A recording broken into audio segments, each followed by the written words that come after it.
அனைவருக்கும் கோபிநாத்தின் அன்பு வணக்கங்கள் நண்பர்களே. இந்த தொகுப்பை முழுமையாக பார்த்துட்டு ஒரு முடிவுக்கு வாங்க.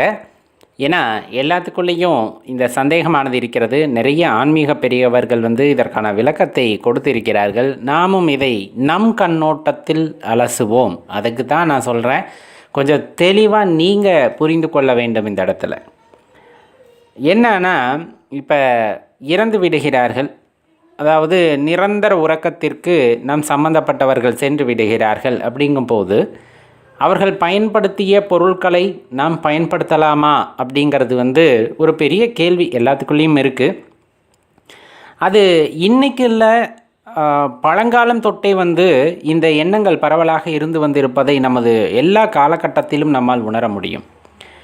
இப்போ முதுமக்கள் தாலி அப்படிங்கிறத ஒரு விஷயத்தை நீங்கள் பார்த்துருப்பீங்க. அதில் அந்த இறப்பவர் அவரையும் உள்ளே வச்சு அவர் பயன்படுத்திய பொருட்கள், சில பேர் வசதியானவர்களாக இருந்தால் தங்கம் வைரம் அவருங்க பயன்படுத்திய எல்லாத்தையுமே அதில் வைத்து அடக்கம் செய்திருக்கிறார்கள். அதே போல் நீங்கள் எகிப்து அந்த நாகரிகத்திலையும் பார்த்திங்கன்னா மம்மி அப்படின்னு சொல்லிட்டு சொல்கிறாங்க இல்லைங்களா, அதில் பார்த்திங்கன்னா அவங்க பயன்படுத்திய பொருட்கள் அவங்க ரொம்ப விருப்பப்பட்டது, இந்த மாதிரியான பொருட்களை எல்லாம் வைத்து தான் பதப்படுத்தி இருக்கிறார்கள். இது உங்களுக்கு ஒரு சின்ன உதாரணத்திற்காக. அதே சமயத்தில் இன்னொரு கோணத்தில் எடுத்து பாருங்கள், ஆன்மீகவாதிகள் அதே போல் ஞானிகள் இவங்கெல்லாம் அதிகமாக எந்த பொருளையுமே பயன்படுத்துவது கிடையாது. அதிகமாக எந்த பொருட்களையும் பயன்படுத்துவது, அதிகபட்சம் நீங்கள் பார்த்தீங்கன்னா ஒரு ஆடை இருக்குமா, சில பேர் கோவிலை மட்டும்தான் தரித்திருப்பார்கள். ரமண மகரிஷியெல்லாம் பார்த்துருந்தீங்கன்னா உங்களுக்கு தெரியும், அவர் ரொம்ப எளிமையான வாழ்க்கையை வாழ்கின்ற ஞானியர்கள் அவங்க எல்லாமே. இப்போ அவங்கெல்லாம் பயன்படுத்தும் பொருளே வெகு குறைவு. ஏன்னா அதோட உண்மையை அவர்கள் அறிந்திருந்தார்கள். இப்போ நம்ம கொஞ்சம் மெதுவாக நம்ம வாழ்க்கைக்குள்ளே வந்தோன்னா இதற்கான விளக்கத்தை நாம் புரிந்து கொள்ளலாம். காலம் செல்பவர்களின் பொருட்களை நாம் பயன்படுத்தலாமா, எதையாவது நம்ம வேண்டான்னு சொல்லுவோமா அப்படிங்கிற கோணத்திலிருந்து முதல்ல பார்த்துடலாம். அப்புறமா பயன்படுத்தலாமா அப்படிங்கிறத பற்றி பார்க்கலாம். பெரும்பாலும் இப்போ ஒரு வீட்டில் இருக்கும் தலையாய பெண்மணி காலம் தவறுகிறார்கள் அப்படிங்கும்போது அவர்கள் அணிந்திருந்த நகைகளை நாம் என்ன செய்கின்றோம் அப்படிங்கிறது ஒரு கேள்வி. அதே சமயத்தில் அவர்கள் அணிந்திருந்த அல்லது பயன்படுத்திய உடைகளை என்ன செய்வோம் அப்படிங்கிறது ஒரு கேள்வி. படுக்கையை என்ன செய்வோம் அப்படிங்கிறதெல்லாம் பல கேள்விகள். இதே போல் ஆண்களுக்கு நாம் எடுத்துக்கொண்டோமேயானால் அவர்கள் அணிந்திருந்த நகைகள் அல்லது உடைகள் இதெல்லாம் தான் இப்போ கேள்வியாக வருது. இல்லை, இதுலேயும் இன்னும் குறிப்பாக சொல்லப்போனால் ஒருவேளை அவங்க விக்கிரக வழிபாடு பண்ணியிருந்தாங்கன்னா அந்த விக்கிரகத்தை நாம் வழிபடலாமா அப்படிங்கிறது ஒரு கேள்வி. இதெல்லாம் ஏன் வருகிறது அப்படின்னு பார்த்தோம்னா, அவர்களோட நினைவுகள் அதில் பதிந்திருக்கும் அப்படிங்கிறது தான் அதற்கான பதில். அவர்கள் நினைவுகள் அதில் பதிந்திருக்கும், பயன்படுத்தி இருக்கிறார்கள் அப்படின்னா அவர்களோட அந்த பதிவுகள் அந்த உடையில் இருக்கும். அதனால் வைத்திருக்கலாமா, எப்போவுமே அந்த ஞாபகம் வருமே அப்படின்னு. இப்போ ரொம்ப நம்ம பாசமாக இருக்கோம் அப்படிங்கும்போது கண்டிப்பாக அந்த உடையை பார்த்தாலும் பார்க்காவிட்டாலும் அவர்களின் எண்ணங்கள் அவர்களின் நினைவுகள் நம்மை வாட்டி கொண்டு தான் இருக்கும். அதில் எந்த சந்தேகமும் இல்லை. ஒருவேளை தங்கமாக இருந்தால் நம்ம என்ன பண்ணுவோம் அப்படிங்கிறத யோசிச்சு பாருங்க. தூக்கி வீசிடுவோமா? மனசாட்சியோடு யோசித்து பார்க்கணும் இல்லையா? அம்மாவோட ஞாபகமாக நான் வச்சுருக்கேன் அப்படிங்கிற அந்த ஒரு வார்த்தை வரும். அப்பாவோட ஞாபகமாக நான் வச்சுருக்கேன். இப்போ ஒரு வீட்டில் தலையாய பெண் தவறி விடுகிறார்கள் என்னும்போது அந்த பெண் குழந்தைக்கு அம்மாவோட ஞாபகமாக அதை கொடுக்கக்கூடிய வழக்கம் அப்படிங்கிறது நிறைய இடங்களில் நம்ம பாரம்பரியத்தில் இருக்குது இல்லையா? பசங்க அதை பயன்படுத்திப்பாங்க, அதை உருமாற்றி பயன்படுத்தி கொள்வார்கள். ஒருவேளை தாலி அந்த மாதிரியான விஷயங்களை ஞாபகமாக வச்சுக்கணுங்கும் போது சில பேர் அப்படியே வச்சுக்கிறாங்க, சில பேர் அதை மாற்றி மோதிரமாகவோ அல்லது சங்கிலியாகவோ செய்து அணிந்து கொள்கிறார்கள். இது ஒரு வழக்கமாக இருக்கிறது. இப்போ ஆடைகள் அப்படிங்கும்போது கண்டிப்பாக நாம் பயன்படுத்த முடியாது. பெண்களாக இருக்கும் பட்சத்தில் அம்மாவோட புடவைகளை எடுத்துக்கொள்ளலாமா அப்படிங்கும்போது தான் அந்த சந்தேகமே வருகிறது. கண்டிப்பாக சொல்வது, நீங்கள் எந்த பொருளை பயன்படுத்தினாலும் அவர்களின் நினைவுகள் மட்டும் இல்லாமல் அவர்களுடைய பதிவுகளும் அதில் இருக்கும் அப்படிங்கிறது ரொம்ப தெளிவாக தெரிஞ்சனால தான் தான் இந்த உலகத்தை விட்டு சென்ற பின்பு தன்னை சார்ந்த எந்த ஒரு பொருளும் அந்த நினைவுகளையோ அந்த பதிவுகளையோ தாங்கி இந்த பூமியில் இருக்கக்கூடாது அப்படிங்கிறனால தான் ஞானியர்கள் என்ன பண்ணுறாங்க அப்படின்னா குறைந்தபட்ச பொருட்களையே பயன்படுத்துகிறார்கள். இன்னும் சொல்லப்போனால் திருவோட்டை கூட பயன்படுத்துவது கிடையாது. திருவோட்டை கூட பயன்படுத்தியது கிடையாது. உங்களுக்கு நல்லா தெரிஞ்சிருக்கும். சில ஞானியர்கள் அதையும், ஏன்னா அது இருந்ததுன்னா பணக்காரன் அப்படின்னு சொல்கிற அளவுக்கெல்லாம் இருப்பாங்க. அப்போ அது கூட எனக்கு வேண்டான்னு இருந்தவங்களாம் இருக்காங்க. அவங்களுக்கு உண்மை புரிந்திருந்தது, தங்கள் பதிவுகள் இங்கே இருக்கக்கூடும் அப்படிங்கிறனால தான் அதையும் தவிர்த்தார்கள். அப்போ ஒரு உயிர் இங்கு வாழ்கிறது, இந்த பூமியை விட்டு அந்த உடலை விட்டு அது கிளம்புகிறது அப்படிங்கும்போது அதோட பதிவுகள் அவர்கள் பயன்படுத்திய அனைத்து பொருட்களிலுமே இருக்கும். அவர்கள் ஒரு பொருளை அதிகமாக விரும்பி இருக்கிறார்கள் அப்படிங்கும்போது அதில் அந்த தாக்கம் இருக்கும். அப்படிங்கும்போது பெரும்பாலும் பயன்படுத்துவதை தவிர்த்து கொள்ளுதல் நலம் அப்படிங்கிறத முன்னோர்கள் நம்மளுக்கு படிப்படியாக சொல்லி வந்திருக்காங்க. இப்போ உங்களுக்கு நல்லா தெரியும், இப்போ ஒருத்தர் இறந்துடுறாங்க, அவங்கள எடுத்துகிட்டு போகிறாங்க, தகனம் பண்ணுறதுக்கு எடுத்துகிட்டு போகிறாங்கன்னா அவங்க பயன்படுத்திய கட்டில், உங்களுக்கு அந்த காலத்தில் பார்த்திங்கன்னா கைத்து கட்டில் இல்லை பாய் இந்த மாதிரி தான் பயன்படுத்துவாங்க. அப்படியே கொண்டு போய் முச்சந்தியில் அல்லது இந்த இடுகாட்டுக்கு கொண்டு போகும் வழியில் வந்துட்டு போட்டுட்டு வந்துடுவாங்க. இன்றைக்கி நம்மளுக்கு இரும்பு கட்டில் அப்படிங்கிறனால பயன்படுத்திய மெத்தை தலானியெல்லாம் மட்டும் கொண்டு போய் போட்டுட்டு அந்த கட்டிலை கழுவி பயன்படுத்திக்கிறோம். அப்போ பயன்படுத்துகிறோம், மனசில் குழப்பமெல்லாம் பயன்படுத்துகிறோம். அது விலை உயர்ந்த பொருளாக இருந்தால், விலை குறைவாக இருப்பதாக இருந்தால் தூக்கி எறிந்து விடுகிறோம். அந்த வகையில் வர்றது தான் நம்ம சொன்ன தங்க ஆபரணங்கள் அப்படிங்கிறத நம்ம பயன்படுத்தி கொள்கின்றோம். அதே போல் உடைகள் அப்படிங்கும்போது சந்தேகம் வந்து விடுகிறது. ஏன்னா அதில் ஒரு சின்ன நெருடல், நேரடியாகவே அவர்கள் பயன்படுத்தியது அப்படிங்கும்போது கண்டிப்பாக அதை பயன்படுத்துவதற்கு ஒரு உறுத்தல் இருக்கிறது. அப்படிங்கும்போது அதை தவிர்த்து கொள்ளுதல் நலம். அவங்க ஞாபகமாக வேணும்னா 1-2 எடுத்து வைத்து கொள்ளலாமே தவிர, அதை பயன்படுத்தும் போது அவர்களின் நினைவுகள் மாறி மாறி வருகிறது அப்படிங்கும் போதோ அல்லது பயன்படுத்த வேண்டாம் என்று உங்களுக்கு தோன்றுகிறது அப்படிங்கும் போதோ அதை தவிர்த்து கொள்ளுதல் நலம் அப்படிங்கிறத தெரிஞ்சுக்குங்க. அவர்களோட பதிவுகள் மீண்டும் மீண்டும் நம் எண்ண அலைகளை தாக்கும் என்று நான் குறிப்பிடவில்லை, தாக்கலாம் அப்படிங்கிறது தான் நம்ம தெளிவாக இங்கே பதிவு செய்து கொள்கின்றோம். அப்போ துணிமணிகளை அப்போ நிறைய பயன்படுத்தி இருந்திருக்காங்க. ஒரு 2 பீரோ நிறைய இருந்திருக்கு. என்ன பண்ணலாம்? இப்போ உறவினர்களுக்கு கொடுத்தா வாங்க மாட்டாங்க, நல்லா தெரிஞ்சுக்குங்க. உறவினர்களுக்கு கொடுத்தா வாங்க மாட்டாங்க, அவங்களுக்கு தெரியும், வாங்கினா கூட அதை பயன்படுத்த மாட்டாங்க. இப்போ தன்னோட பிள்ளைகளுக்கு கொடுக்குறாங்க அப்படிங்கும்போது அவர்களும் சேலையாக இருக்கும்போது, விலை உயர்ந்ததாக இருக்கும்போது அம்மா ஞாபகமாக, பாட்டி ஞாபகமாக என்று 1-2 எடுத்துக்கொள்வார்களே தவிர முற்றிலும் எடுத்துக்கொள்ள மாட்டார்கள். எடுத்துக்கொள்வதை தவிர்ப்பதும் நல்லது. ஏன்னா அந்த எண்ண அலைகள் அப்படிங்கிறது இது நம்மளோட கருத்து வாரியாகத்தான். அப்போ என்ன பண்ணுறது? முடிஞ்ச அளவுக்கு ஓரளவுக்கு நல்லா இருக்குது அப்படிங்கிற பட்சத்தில் உங்கள் மனம் இடம் கொடுத்தால் மட்டும் அதை தானம் செய்யலாம். ஆனால் அதையும் சுத்தமாக தானம் செய்யணும். சிலதெல்லாம் கிழிஞ்சிருக்கு, நஞ்சிருக்கு, அதெல்லாம் தானம் செய்யக்கூடாது. நல்லதாக இருக்குது, யாராச்சும் ஒருத்தருக்கு போகட்டும் அப்படிங்கும்போது அதை நீங்கள் முழு மனதோடு தானம் செய்ய வேண்டும். ஏன்னா சில பேருக்கு என்ன பிரச்சனைனா, ஏன் நான் இதை குறிப்பிட்றேன்னா, இப்போ நான் கொடுக்குறதுனால எங்கள் அம்மாவோட ராசி அங்கே போயிடுமோ, எங்கள் அப்பாவோட சட்டை வேட்டியை கொடுக்குறனால அந்த ராசி அங்கே போயிடுமோ அப்படிங்கிற மாதிரி ஒரு நெருடலான சூழ்நிலையில் கொடுப்பதாக இருந்தால் தவிர்த்து கொள்ளுங்கள். அப்போ நீங்கள் அதை பழைய வேட்டிக்கோ பழைய சேலைக்கோ நீங்கள் போடுறீங்க அப்படிங்கும்போது போடலாம். சில பேர் அதை அப்புறப்படுத்திடுவாங்க, ஆற்று குளங்களில் விடுவாங்க. அது சரி என்று என்னால் சொல்ல முடியவில்லை. இருந்தாலும் ஒரு மனதில் நெருடல் இல்லாமல் இருக்கணும் அப்படின்னா கொண்டு போய் சில பேர் விட்டுட்டு வந்துடுவாங்க. சில பேர் அந்த சிதையிலேயே போடுறவங்களும் உண்டு. அந்த நம்ம சொன்ன மாதிரி மெத்தை இதெல்லாம் தூக்கி போடுற இடத்துலையே சில பேர் அப்புறப்படுத்திடுறாங்க, அது மூட்டையாக கட்டி தூக்கி போட்டுறாங்க. நம் மனம் தெளிவாக இருக்கும்போது அதை செய்யலாம்.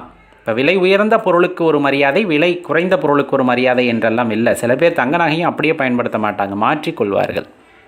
சில பேர் பாரம்பரியமாக வந்த நகை அப்படிங்கிறதுக்காக அப்படியே பயன்படுத்துவார்கள். இதையெல்லாம் நம் மனம் சம்பந்தப்பட்ட விஷயம். ஆனால் அதில் அவர்களின் பதிவுகள் கட்டாயம் இருக்கும், தெளிவாக தெரிஞ்சுக்கணும். இப்போ பயன்படுத்திய விக்கிரகங்கள் அப்படிங்கிறது தான் இப்போ ரொம்ப முக்கியமான விஷயம்.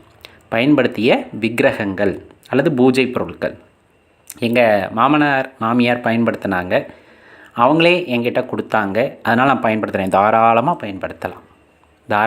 பயன்படுத்தலாம். ஒரு பாரம்பரியமாக வீட்டில் ஒரு விக்கிரக வழிபாடு நடக்கிறது அப்படிங்கும்போது மாமியாருக்கு பிறகு மருமகள் எடுத்துக்கொள்ள வேண்டும் அப்படிங்கிற நியதி அங்கு கடைபிடிக்கப்படுகிறது என்றால் கட்டாயமாக நீங்கள் அதற்கு பூஜை செய்யலாம். பூஜை பொருட்களை அப்படியே பயன்படுத்தலாம். இல்லை எனக்கு அது மனதிற்கு ஒவ்வாமல் இருக்கிறது, அப்போ பூஜை பொருட்களை மாற்றி விடுகிறேன் அப்படின்னு உங்களுக்கு தோணுச்சுன்னா மாற்றிக்குங்க. ஆனால் பூஜை பொருட்களை பொறுத்தவரை வீட்டிலுள்ள ஆற்றல்களை கிரகித்து வைத்திருக்கக்கூடிய அந்த விக்கிரகங்களை நாம் அப்படியே பயன்படுத்துவது அப்படிங்கிறது ரொம்ப சிறப்பான விஷயம், அல்லது அவர்கள் நினைவாக வைத்து பூஜிப்பதும் சிறப்பான விஷயமாகவே இருக்குமே தவிர அது எந்த விதத்திலும் உங்களுக்கு பாதிப்பை ஏற்படுத்தாது. சரி, இப்போ நம்ம இத்தனை விஷயம் சொன்னோம், இப்போ பயன்படுத்தலாமா வேண்டாமா அப்படிங்கிறதான கேள்வி. இத்தனை விஷயங்களை ஏன் சொன்னோம் அப்படின்னா, பெரும்பாலும் தவிர்த்து விடுகிறார்கள். தவிர்த்து விடுவது நல்லது என்று எண்ணிக்கொள்கின்றோம். அதுதான் சில இடத்திலும் சரியாக இருக்கும் அப்படிங்கிறதான் இந்த இடத்துல நம்ம குறிப்பிட வேண்டியது இருக்கிறது. ரொம்ப அன்பாக இருந்திருப்போம் அப்படிங்கும்போது அவர்களோட நினைவுகள், அந்த பதிவுகள் நம்மை அடிக்கடி தொந்தரவு செய்கிறது அப்படிங்கும்போது நம்முடைய இயல்பான வாழ்க்கையை அது பாதிக்கிறது அப்படிங்கும்போது அப்பொருட்களை பயன்படுத்துவதை தவிர்த்து கொள்ளுதலே நலம். அப்போ அது நம்முடன் இருக்க வேண்டுமா அல்லது பிறருக்கு கொடுத்து விட வேண்டுமா அல்லது அப்புறப்படுத்த வேண்டுமா என்பது உங்கள் மனம் தீர்மானிக்க வேண்டுமே தவிர பிறர் சொல்லி நாம் கேட்பதை தவிர்த்து கொள்ளுதல் நலம். இப்போ கொடுத்தா ராசி போயிடுமா அப்படிங்கிற மாதிரி தோணுது அப்படிங்கும்போது அதன் முடிவை எடுப்பது நம் கையிலே இருக்கிறது. பிறருக்கு கொடுக்கும் பொழுது ராசி போய்விடுமா, சில பேர் யோசிப்பது உண்டு. அதிலெல்லாம் போகாது, நம்ம தலையில் எழுதப்பட்டது தான் நம்ம நடக்கும். நம்ம என்னத்தை வாங்கிட்டு வந்தோமோ அதுதான் நம்ம வாழ்க்கை. அப்படி திடீர்னெல்லாம் அது போயிட போவது கிடையாது. அப்படி ஒருவேளை உங்களுக்கு தோணுச்சு, இந்த பொருளை மற்றவர்களுக்கு கொடுப்பதினால், அப்பா பயன்படுத்திய பொருளை அம்மா பயன்படுத்திய பொருளை மற்றவர்களுக்கு கொடுப்பதினால் நம் ராசி விட்டு போய்விடும் என்று தோன்றினால் கொடுக்க வேண்டாம், நீங்களே வைத்துக்கொள்ளுங்கள். இல்லை அதெல்லாம் இல்லை, பிறரும் சந்தோஷமாக இருக்கட்டும், எங்கள் அப்பா அம்மா எப்போவுமே வாழ்கிற வரலும் எல்லாருமே சந்தோஷமாக இருக்கணும்னு நினச்சாங்க, அதே போல் எல்லோருமே சந்தோஷமாக இருக்கணும்னு நினச்சா அவங்க பயன்படுத்திய பொருட்கள் நல்ல நிலையில் இருக்கக்கூடிய பொருட்களை சுத்தப்படுத்தி பிறருக்கு கொடுக்கலாம் அப்படிங்கிறத தெரிஞ்சுங்க. பூஜை பொருட்களை பொறுத்தளவு உங்கள் பாரம்பரியமாக அப்படியே நீங்களே வச்சு பயன்படுத்தி கொள்ளலாம். நண்பர்களே, ஒரு தெளிவு கிடைத்திருக்கும் என்று நினைக்கின்றேன். இதை பற்றின உங்களுடைய சிந்தனைகளும் மாறுபட்டதாக இருக்கலாம். ஏன்னா இது இப்படித்தான் அப்படின்னு கிடையாது. நம்ம இந்து தர்மம் அப்படிங்கிறது பார்த்திங்கன்னா ஒவ்வொரு காலகட்டத்திற்கேற்ப ஞானியர்கள் தோன்றி அந்த காலகட்டத்திற்கு எது உகந்ததோ அதை எடுத்து இயம்புகிறார்கள்.